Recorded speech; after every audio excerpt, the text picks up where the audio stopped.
Depuis 2013, le cyclisme est inscrit au programme des Jeux de la francophonie et le départ de la course des dames a été donné à 8h30 au pied du magnifique Palais des Sports de Trècheville avec 20 courageuses donc, qui se sont alignées. Ici, un gros plan sur la délégation ivoirienne, parmi lesquelles on note la présence des sœurs Kouassi. 3 d'entre elles étaient alignées au départ de cette course. Les favorites, cela dit, c'était les Québécoises qui étaient au nombre de 6. C'était les Françaises aussi, triomphatrices à Nice il y a 4 ans, qui avait 4 représentantes, mais la Côte d'Ivoire, avec 5 athlètes alignés, n'était pas venue pour faire de la figuration. La course est disputée tout d'abord sur un tronçon en route de à peu près 50 km qui conduit les concurrentes ici depuis la capitale économique Abidjan jusqu'à Bassam, qui est une station balnéaire à une quarantaine de kilomètres donc d'Abidjan. Un petit détour, une cinquantaine de kilomètres donc sur route, une route plate, très large et très droite aussi, avec un vent debout qui rend les échappées assez difficiles, soit dit en passant. Cela étant, bien entendu, ça roule assez vite sur ce parcours plat et les concurrentes les plus faibles sont vite décramponnées. On voit ici les premières attaques fusées. Les Québécoises et les Françaises, sûres de leur supériorité, semblent prendre les choses en main assez rapidement. Nous voyons se profiler à l'horizon donc la lagune. Beau spectacle, soit dit en passant. Le peloton est encore groupé, il ne le restera pas longtemps, soit dit en passant.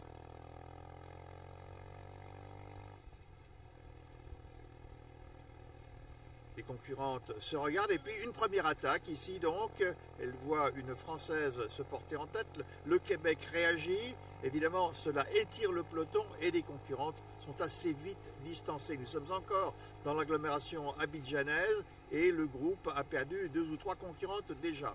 Et ça va très très vite, vous le voyez. Un petit coup de chapeau au passage au service d'ordre qui a su parfaitement dégager la chaussée.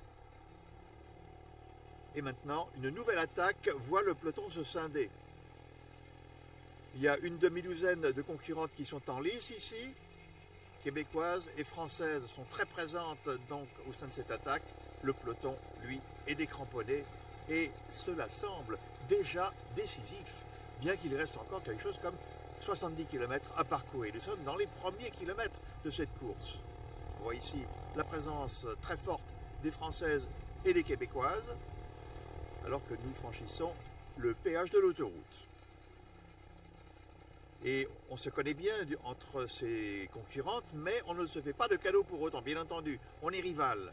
Il n'y a que 3 places sur le podium, elles sont 5 en lice. Derrière, je ne dirais pas que c'est la débandade, mais on n'a pas beaucoup l'impression qu'elles puissent revenir sur le groupe de tête. Un groupe de tête très déterminé, qui va vite, qui pédale avec beaucoup d'aisance aussi.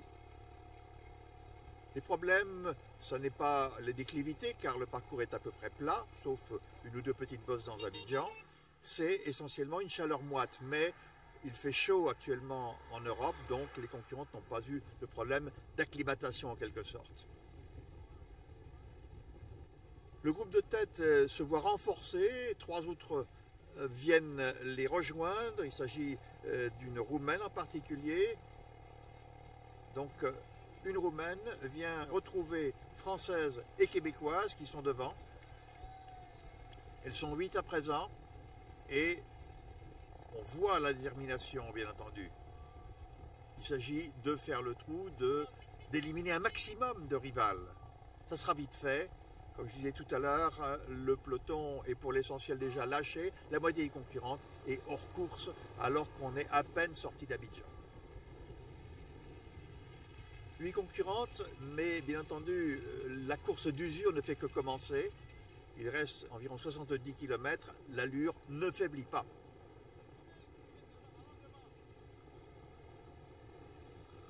Comme on dit familièrement, ça mouline. Et voilà ce qui se passe. Le peloton donc s'étire quelque peu, les accélérations se manifestent de part et d'autre, sous tous les angles. Ce sont essentiellement d'ailleurs les Québécoises et les Françaises qui prennent l'initiative. D'ailleurs, on essaie surtout de suivre.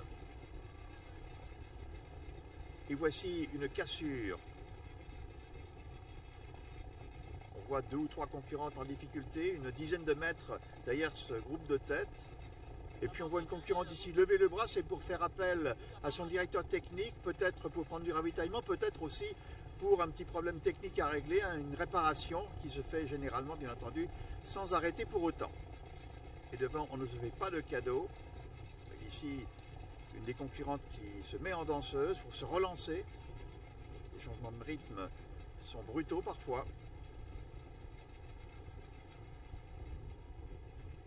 Il est difficile de sortir de ce peloton car le vent est relativement fort et bien entendu sur cette route très large, toute droite aussi, il est difficile de sortir du peloton. Et pourtant, on va finir par y arriver. Vous voyez ici une accélération assez franche.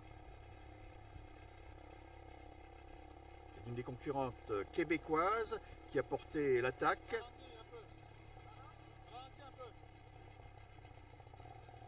L'attaque qui est l'œuvre de Frédéric Larose-Gingras.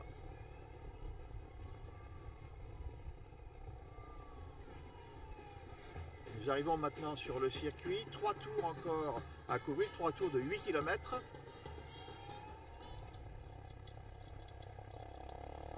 Et on voit encore une fois françaises et québécoises occuper les avant-postes. Derrière, on essaie de s'accrocher aux roues de ses concurrentes, plus dynamiques, plus ambitieuses aussi.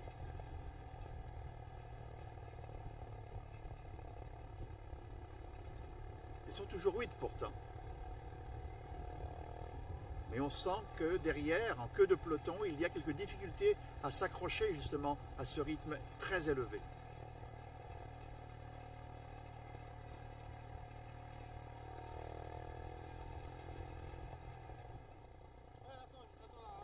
On voit ici un joli plan sur la concurrente québécoise qui a les mains en haut du guidon, beaucoup d'aisance.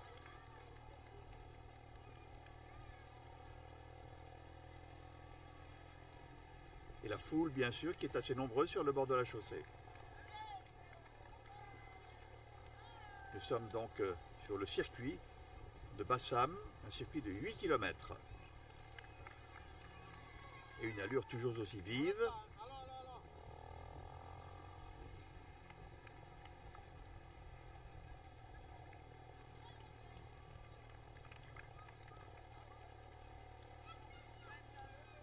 Pas beaucoup de changements de rythme pour le moment, on s'observe un petit peu peut-être.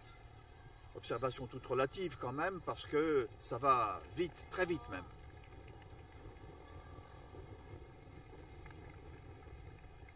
Il s'agit en l'occurrence pour les femmes de tête d'user la résistance physique de certaines de leurs rivales, de les éliminer peut-être.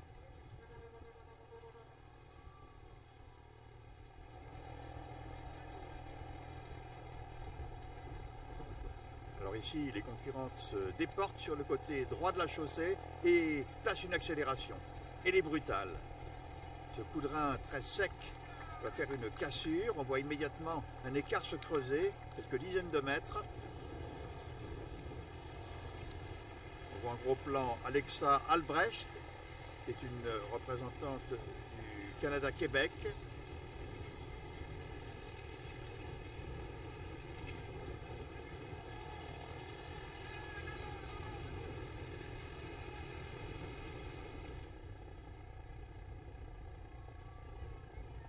Elle est suivie par une concurrente française, donc elles sont 2 en tête actuellement.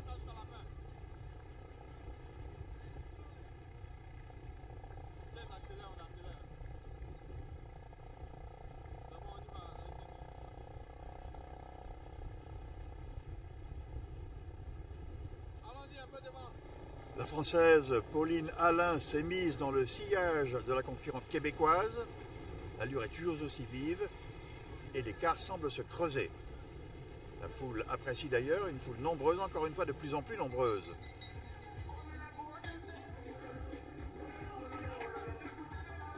Il reste encore un tour à parcourir, 8 km.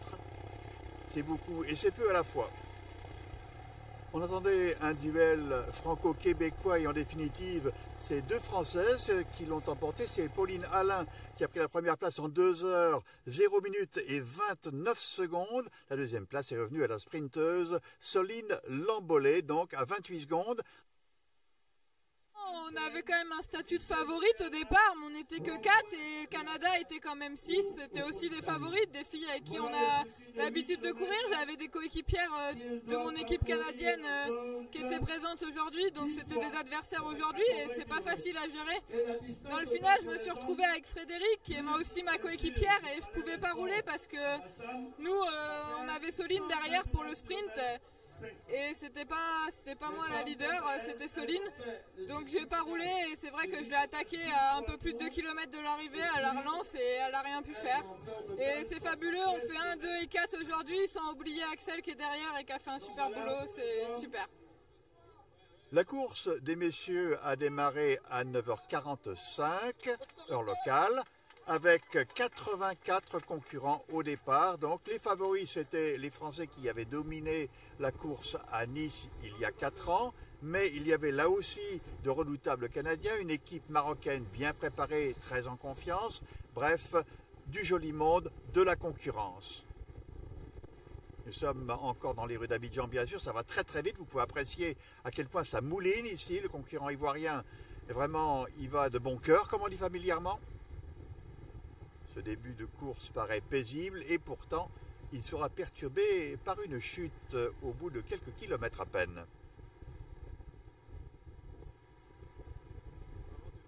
Là, ici, c'est le départ fictif en quelque sorte de la course. Il y a environ 1 kilomètre avant le départ réel, une mise en jambe en quelque sorte. On voit ici le directeur de course qui précède le peloton, un Marocain est en tête de ce groupe. Et puis voici la course a démarré maintenant avec une première accélération. Ça va très très vite, c'est en descente. On roule à 60 à l'heure et à cette vitesse, bien entendu, les chutes sont dangereuses, elles sont douloureuses aussi. Quelques victimes ici sur la chaussée. Certains de ces concurrents malchanceux ne poursuivront pas la course. D'autres sont attardés et doivent faire un gros effort pour essayer de revenir sur le peloton. D'autres encore ont des problèmes mécaniques, bien entendu, et doivent réparer leur bicyclette pour essayer de recoller à un groupe qui file à une allure vertigineuse. Ici, un concurrent haïtien, debout sur ses pédales.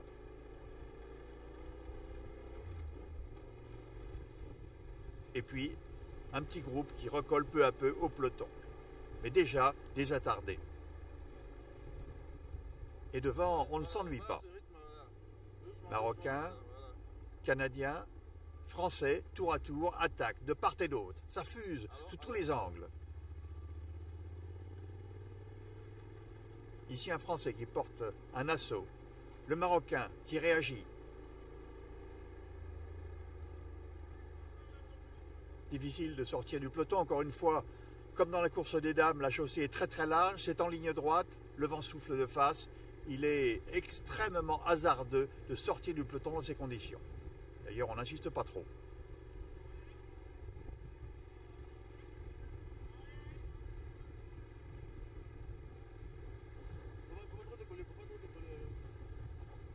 Certains concurrents se déportent sur le côté pour essayer de placer une accélération et sortir du peloton.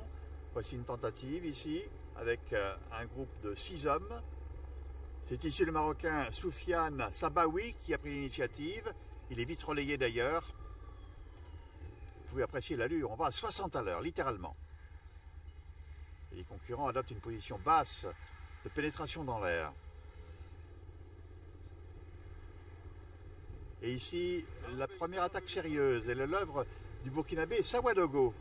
Il est passé par l'extérieur pour ne pas se faire remarquer et il a pris le large, une trentaine de mètres. Évidemment, il est encore très tôt pour prendre une vraie échappée. Il reste quand même quelque chose comme 130 km de course. Sawadogo se fait remarquer, il est courageux, un peu téméraire aussi. Cette offensive, en fait, n'est qu'un feu de paille. Il est vite absorbé donc et on voit maintenant les Marocains prendre l'initiative. C'est eux qui sont en tête du groupe. Et ils l'emmènent à très vive allure. Le peloton s'étire naturellement. Mais les favoris restent devant. Ils sont français, ils sont canadiens, ils sont marocains. On s'observe, on s'attaque, on pose des banderilles.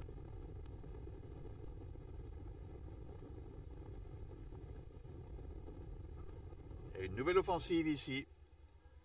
Mais c'est très désordonné, un ou deux concurrents, le peloton n'est pas cadenassé, comme il l'est parfois, ou trop souvent peut-être, dans les courses professionnelles, où les échappées sont virtuellement impossibles. Ici, on attaque sous tous les angles. Et maintenant, c'est un groupe de 5 hommes qui est sorti du peloton. Oh, pas très loin, il est en avance de quelques dizaines de mètres, tout au plus. D'ailleurs, les fuyards se relèvent. Et le peloton recolle. Ça va très très vite, on se fait vite dépasser dans ces conditions.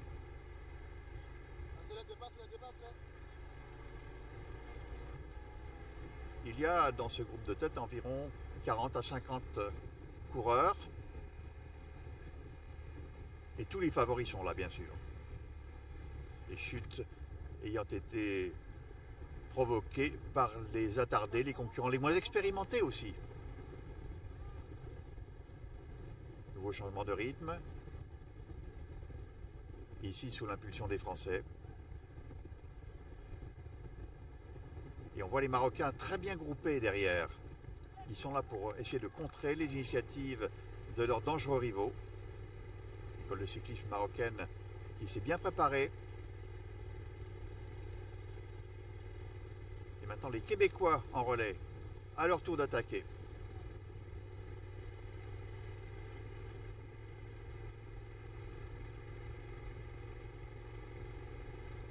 Vraiment une course spectaculaire en ce sens que les attaques fusent sous tous les angles, marocains, français, québécois. On a vu même un burkinabé tout à l'heure, donc prendre des initiatives. Et c'est spectaculaire.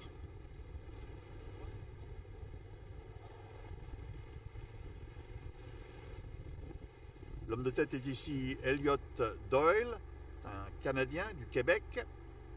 Olivier Brisebois est à ses côtés. Autre Québécois, bien sûr. Et derrière, on se consulte, on essaie d'élaborer peut-être une tactique, et un concurrent s'est déporté sur le côté, peut-être pour accélérer, pour tester. Ça ne donne rien. Et essayer de partir, comme on dit familièrement, en facteur, c'est difficile, c'est-à-dire sans essayer d'attirer l'attention sur lui. Une accélération insensible en quelque sorte.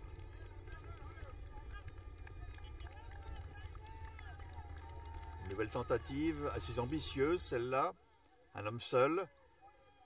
Ça ne va pas très loin bien sûr. Le paysage est joli.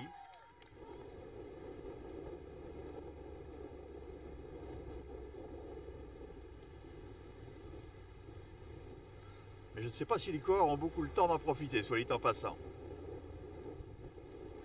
Comme on dit en jargon du cyclisme, on prend l'air, c'est-à-dire qu'on va vite, on respire à plein poumon,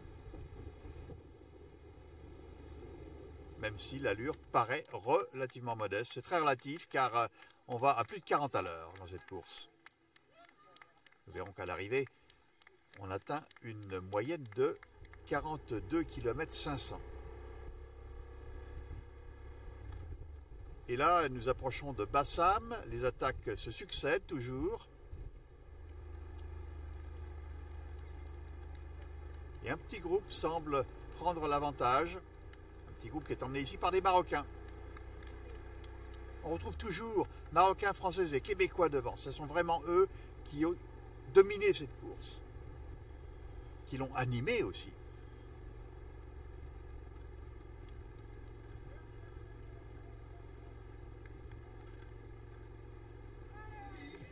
L'entrée dans Bassam, bien entendu, ça signifie qu'il y a 10 tours d'un circuit de 8 km à effectuer. Encore 80 km, c'est beaucoup.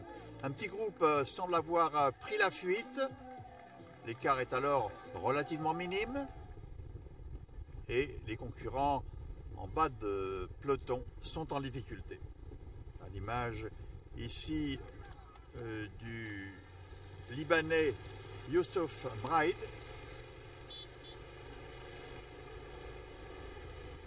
Derrière, le peloton s'étire, les jambes sont lourdes aussi, car l'allure a été extrêmement vive au fil des 50 premiers kilomètres.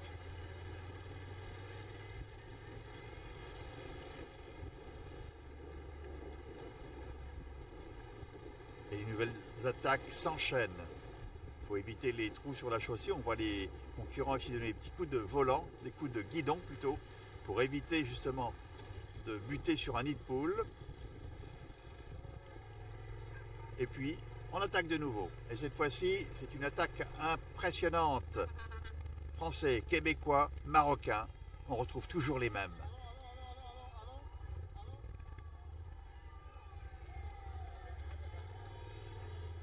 Est-ce que c'est la bonne attaque? On peut le penser, car c'est du sérieux cette fois-ci.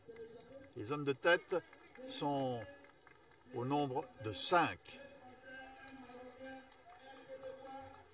5 échappés au 3e passage, donc sous la ligne d'arrivée. Ils comptent alors moins d'une minute d'avance. Parmi eux, 2 Français, un Québécois, un Marocain et un Suisse qui s'est accroché à leur basque. Un second peloton pointe un peu plus tard.